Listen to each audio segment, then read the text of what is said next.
Alright guys, welcome to episode 3 of Dragon View for the Super Nintendo Entertainment System. If you guys remember, in the previous episode, we crossed over Mount Galus, or Galus Pass, and made our way to Kazdra.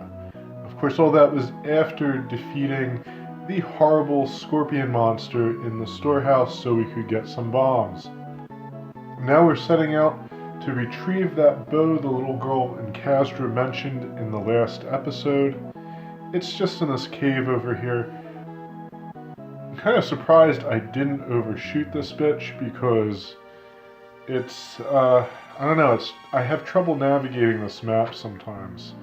And the bow's right there, it's really easy to get. I poked my head in this room just to take a look at this enemy. I was going to try to fight it, but there's not much of a point because you cannot damage that thing very often, or very well at all. Yeah, very often's about right too, because they tend to dodge a lot. Reminds me of Firebrand from Demon Crest, another great Super Nintendo game that I want to do a Let's Play for someday. So we're taking the bow back to Kazdra. We're going to give it back to the hunter because we're dickheads and we don't want that little girl to have a father. Actually, things are going to turn out a little bit differently, as we will soon see. It's nice that they put the hunter so close to the entrance to town. Hey, is that my bow? Return the bow. I thought so, says the hunter. I'd know this bow anywhere.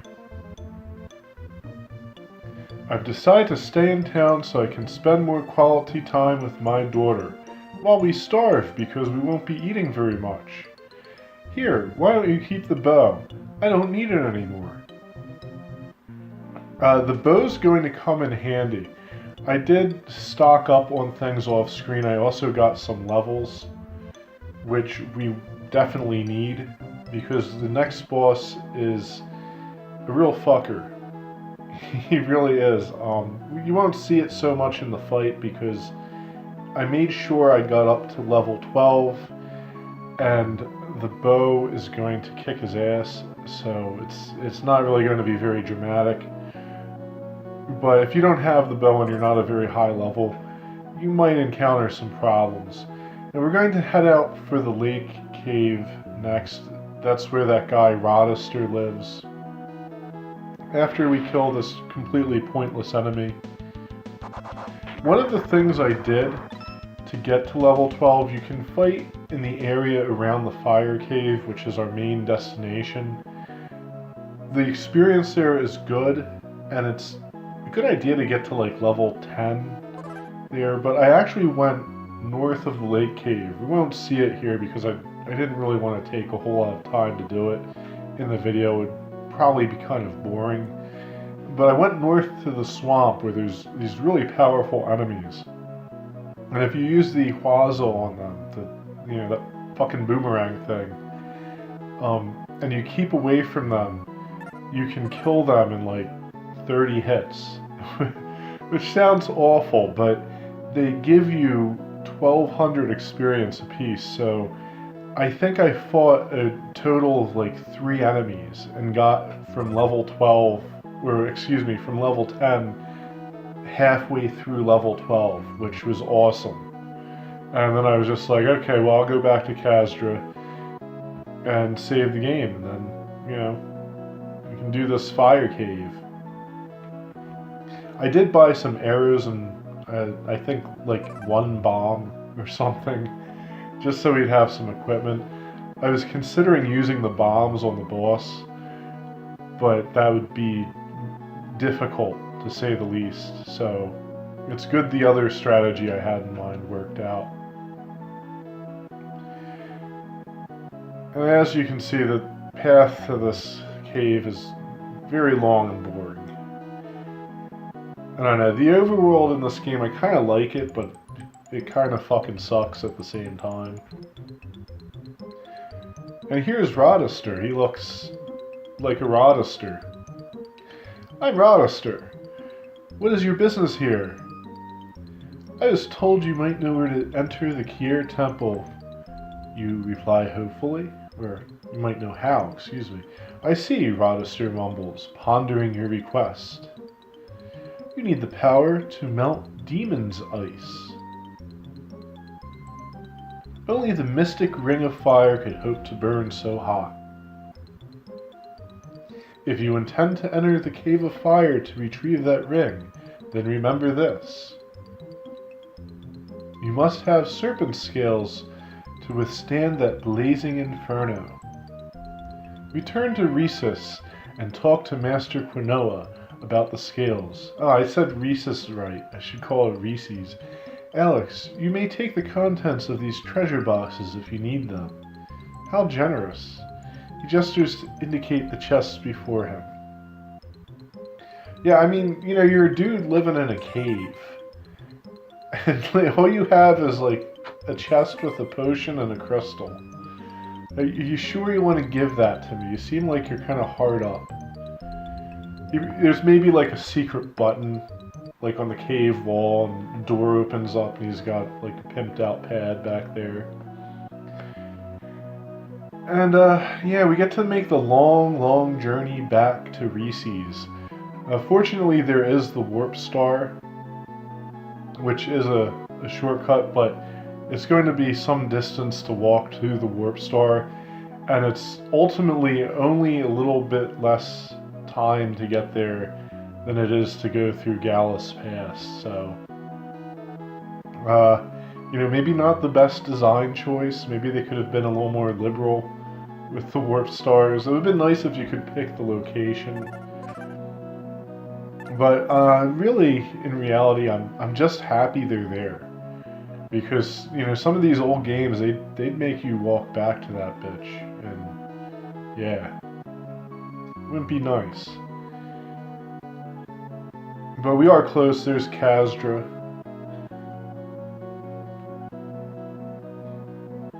It is a little difficult to find the star. I don't, you know, like I said, I have trouble with this map sometimes. As you can see, I overshot. I was actually looking at my phone. I'm not gonna lie. I was just holding the button down. But yeah, there we go. There's a star. I'm going to have to close my eyes while this happens. And you might want to too if you get motion sick. Like, most things don't bother me at all. Like, I can go on roller coasters and all kinds of shit. But something that spins on a tight axis like that, I don't do it. I can't even look at it. It gives me a headache. I remember when I was a kid, they had these things that would spin around. I forget what they were called. But they were at playgrounds, and I think they stopped making them because people were getting killed on them. You would like push it and run, and then you could ride on it. I remember I rode on one, and like I like threw up after riding on it for like half an hour. It was never the same again. So yeah, there's this guy who looks exactly like Dame or Dom. But, you know, he doesn't really have anything new to say.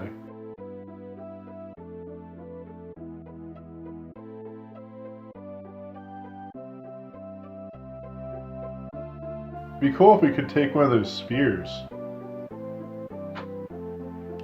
And here's Scythe. He looks at you admiringly. I'm training to be like you, my friend. I hope to become a master swordsman. Hero, I have heard news, Dom exclaims. Cross Mount Gallus and go southeast. There, within a giant stump, stands a stone. On that tablet, the secrets of the sword are written. We're going to go grab that because it's fucking awesome. And here's Quinoa. Oh, you met Rodister, says Quinoa. A mighty warrior, that one. Long ago he went into the fire cave and survived. These are the serpent scales that he used. He gave them to me for some reason. I'll give you 20 scales, and we can get more if we run out. I don't know if I can just keep visiting him to get scales. That would be kind of cool, I guess. They do damage to enemies. Not a whole lot, but, you know, it's something you'll notice. It's good enough, I guess. Unfortunately, they don't really stack up to the bow or the magic rings we will get in the not too distant future. And I think now we're going to walk all the way to the stump where we have to get the sword technique, and it's not going to be nice. In fact, I might cut it out. Well, I don't know. We'll see. If I can even find the teleporter.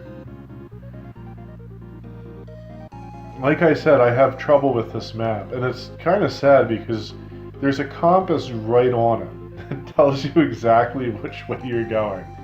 I shouldn't have a problem. I don't know what's so disorienting about it. Like I said, I think a 2D map would have been fine for this game. So we are going to find the stump eventually, I promise. And it's right there, next to these weird rectangular bits of water. It's hard to get in there because of them, but I made it. This place is a lot like the storehouse. It's only one room though, and you'll just find the tablet in here. The inscription reads, "Press the X button to reveal the sword's true power." And I have to say, that's awesome. Like, I really like that move. And it's good, too. It will drain your health a little bit when you use it, but it's not too bad. And it's worth the sacrifice, really, because if the bosses are anything like the next boss we have to fight, you're going to want to do as much damage to them as possible. Unless you really, really like using a whole lot of fancy footwork and doing the hit and run thing. I'm sure there's speedrunners out there who just own these bosses in seconds. This would actually be a good game to speedrun. I was looking up stuff for it, and I did notice that there's like a glitch or something that allows you to get to the end really quickly, so I imagine the speedrun times for this game are ridiculous, because whenever that happens, it's usually just a very short game.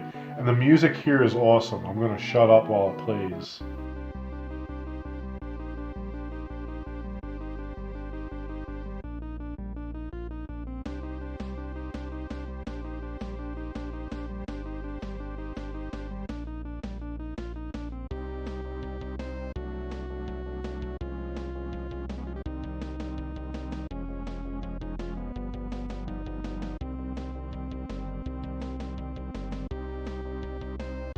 Unfortunately, it just loops like that.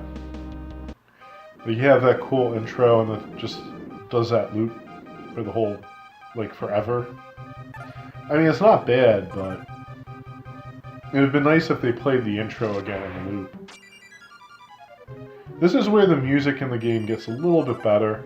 I like this song too. It's not, I don't know, it gets a little, like, I have my headphones in listening to it. The pitches are a little screechy at points, but I like it. As I said before, the music in this game improves quite a bit as you go on, at least from what I know of it. And of course, another one of those beetle monsters. They suck. You can kill them really easily. The fire pits can hurt you. They can't kill you. As you see, I accidentally fall in one like a moron.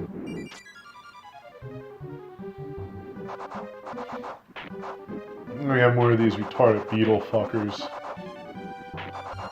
Really easy to kill if you level up a little bit. And they give you hearts, because they love you. I probably didn't explain this yet, but I'm using the scales to put out those flames. You can't really get in here without them.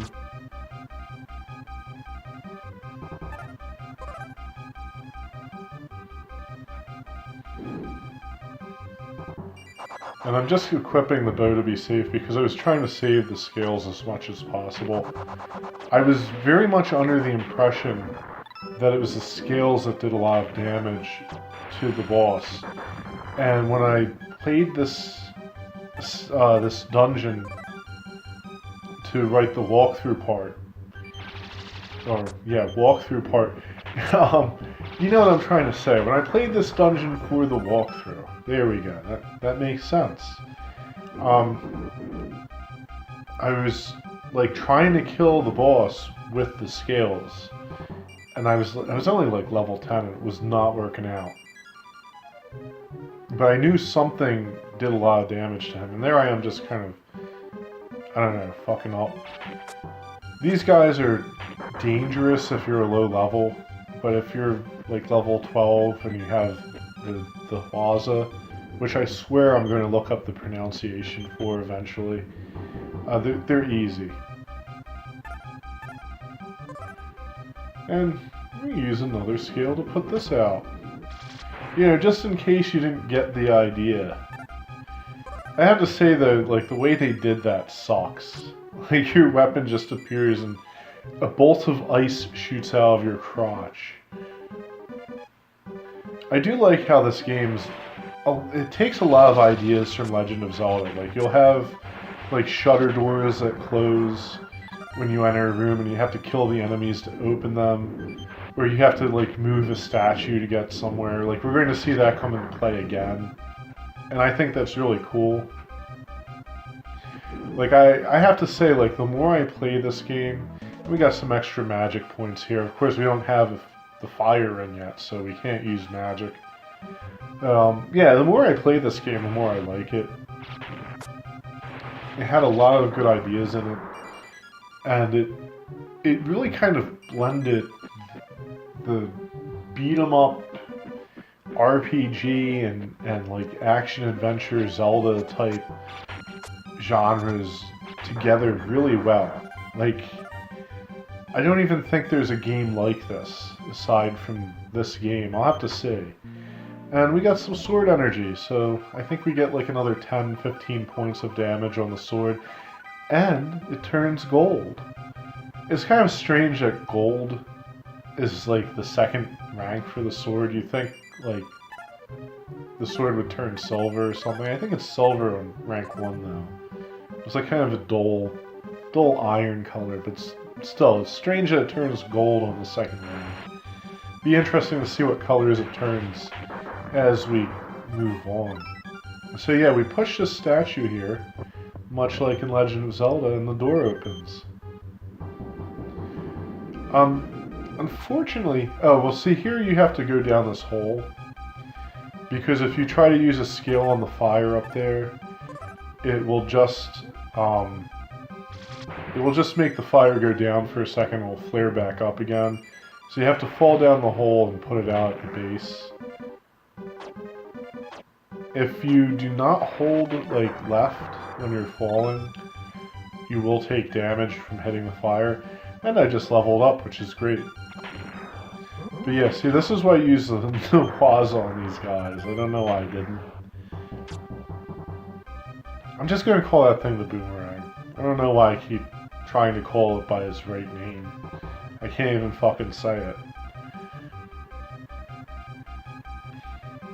So we do have to backtrack, which is something I'm not a big fan of. One thing I have to say about these puzzles is that generally they're not like very complex, but I have noticed like in this area, like you do have to go through a couple of different steps to put that fire out. You know, you gotta open the shutter, and you actually need to have I think the shutter door open to backtrack as well. I might be wrong though. So you know, there's some potential in this game for some pretty interesting dungeons, I think. We'll see where it takes us, though. And I fucked that up.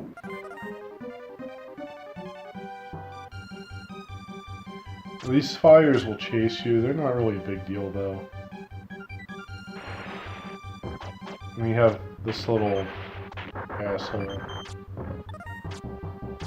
It's strange because if you look at the things they spit at you, they look like wind bullets. if that's even a thing. I loved how he's just like ramming his sword up their asses as they try to jump at him.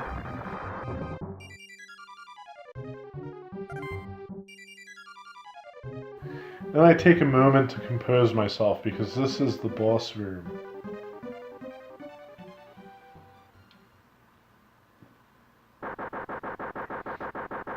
Way more difficult than the scorpion.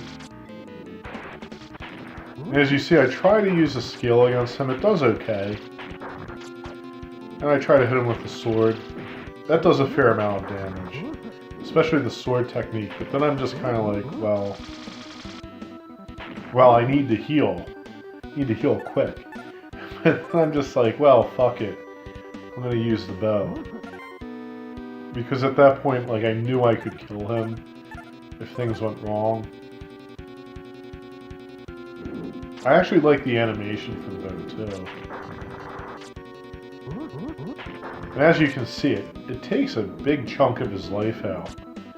And that's probably what I was thinking of when I was trying to remember what I used on him when I played this game a couple years ago.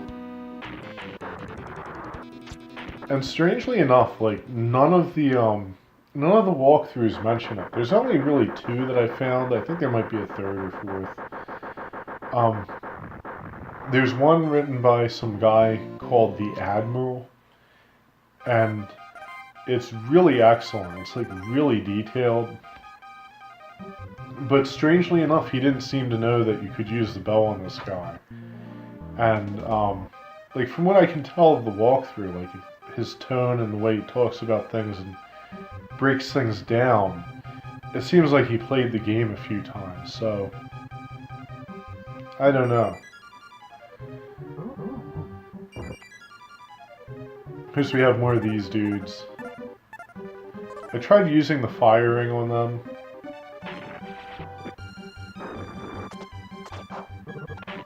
Once again, the animation for that is cool. I like how he thrusts his sword in the ground and fires the fireball out of his hand. The fireball is kind of pathetic looking. But you can level up the magic in this game.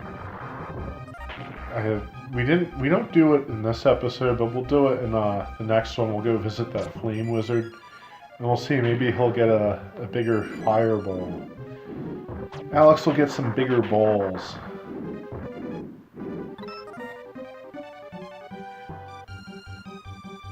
And yeah, we do have to backtrack through the cave. It would have been nice if there's like a teleporter. It'd be nice if Alex got a ring of teleport to teleport out of the dungeon after it's finished. You know, that is kind of how these old games were. They didn't always think of that stuff. Although, I am playing the original Final Fantasy on the NES.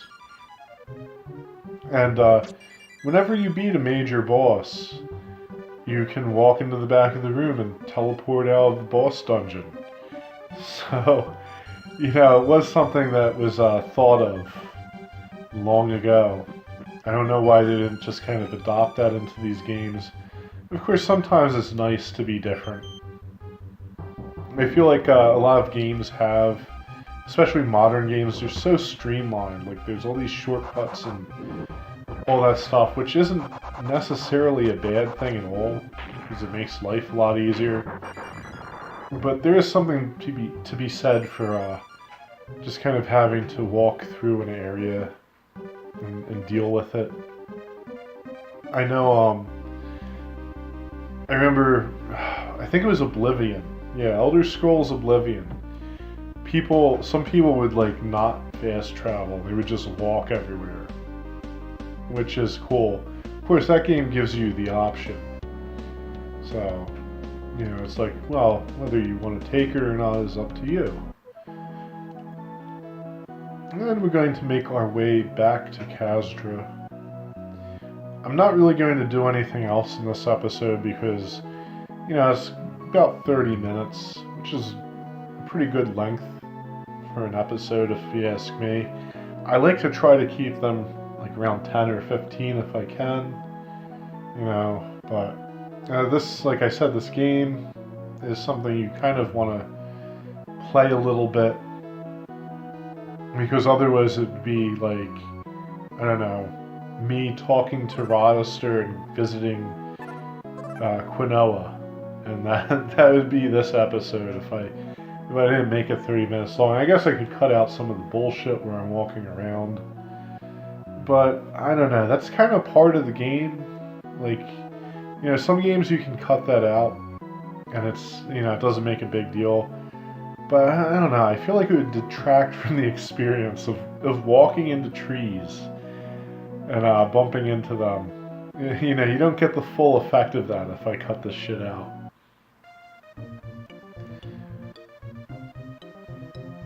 And of course, we'll go back into the, I guess it's the Dragon Temple. Everything's dragons in this game. So who knows? It looks like that dragon statue is like just like sitting on a toilet taking a dump. So thank you so much for watching, guys. I'm going to stop rambling and talking about nonsense. And until next time, good luck and happy gaming.